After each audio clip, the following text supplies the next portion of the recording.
Hello and welcome to another update video on ADA. I'm here on the weekly chart just to give you guys a little bit more about the context.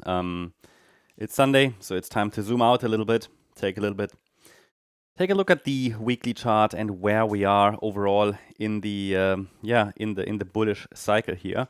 Also, then on the shorter time frame, I want to answer a question from a couple of members who asked a question about the current structure on Discord. So I thought we'll break it down together, and also questions like these can be answered in ideal form here in videos. If you want to have the opportunity to ask questions and so on, feel free to join our Discord community. You can do that by joining our gold membership. That's where I can reply and also look at your charts potentially and give you feedback and so on. Okay, let's take a look here at the weekly chart. I mean, here ADA continues to hold below this yellow trend line, right? So we have a descending trend line, and this trend line has been with us all year. Yeah, it seems to have capped the price all year. I mean, it was reconfirmed earlier in the year, specifically here in March, February, and then in August. So it is an area that we have to pay close attention to. It's currently coming in just below $1, so around 98 cents. When we can break above that level, maybe in the next few weeks, then this should set the stage for a rally towards $1.47, $1.79, maybe even $2.47. So overall, still looking for higher prices. We're also moving in this ascending price channel. So you see here the lower boundary line is currently coming in at around 60 cents. This could act as support line. If we look at the daily chart, then you see there is not only that line, but there's actually also another Fibonacci support level or area, which kind of goes hand in hand and aligns very well with this ascending trend line. You see it. This ascending trend line is kind of going through there, through our Fibonacci support area. 57.8 to 68.9 cents is currently our Fib support area on the daily chart. Does it mean we have to test it again? No, it's just kind of a plan B fallback option in case we break upper micro support levels on our smaller time frames. But you see here very, very clearly on the daily chart how the price is consolidating below this trend line. I mean, maybe it depends on how you look at this trend line. I could adjust it to the last high. Well, then it is indeed coming in at around 98 cents. But I would argue, looking at the daily chart, maybe if we lower it down a little bit, maybe even like that, then I have 1, 2, 3, 4, 5, 6 touch points. It's rather coming in at around 93 cents. So again, different time frames, different perspectives, different insights. That's why we look at all of them. So I think this would be an interesting one. Once we can break above the swing highs from this week and the last couple of weeks, well, that can send us to, on the smaller time frame, into this area here between $1.25 and $1.80.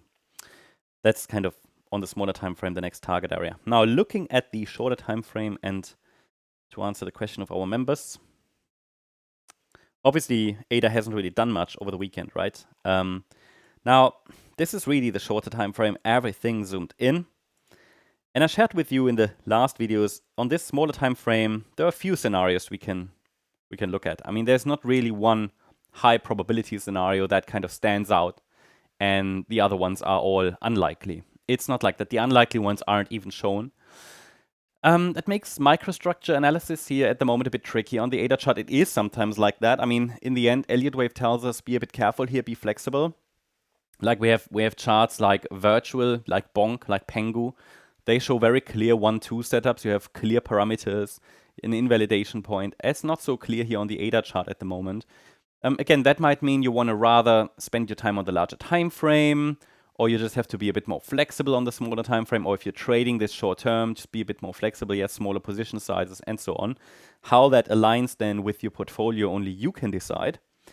But I said to you, the most directly bullish scenario, which is speculative, because we haven't got any 5-wave move up from anywhere. The most directly bullish scenario is here, the 1-2 setup. Again, I don't really believe that because we have only 3 waves up from the September low. I showed you that yesterday. We have 3 waves up from the 15th of September low as well. And it doesn't really fully align with yeah, the structure doesn't fully align with the 1-2 setup to the upside. It's possible, if we're dealing with diagonals and all sorts of things, and because ADA likes to do that in this cycle, I cannot rule that out.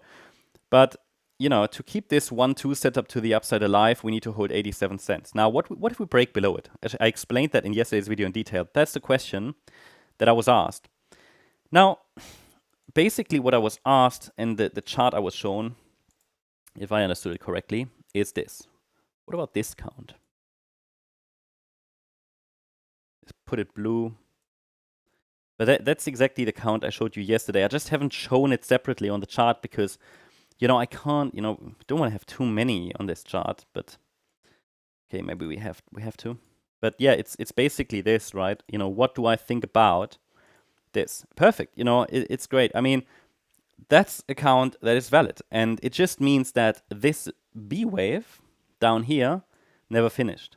This is highly likely because the bounce from the 15th of September low is only a 3-wave move. Yeah, and this does look somewhat a bit impulsive to the downside. So, but would it change much? Not really. It would just mean that you can still follow the thesis that on the 1st of September, that wave 2 bottomed.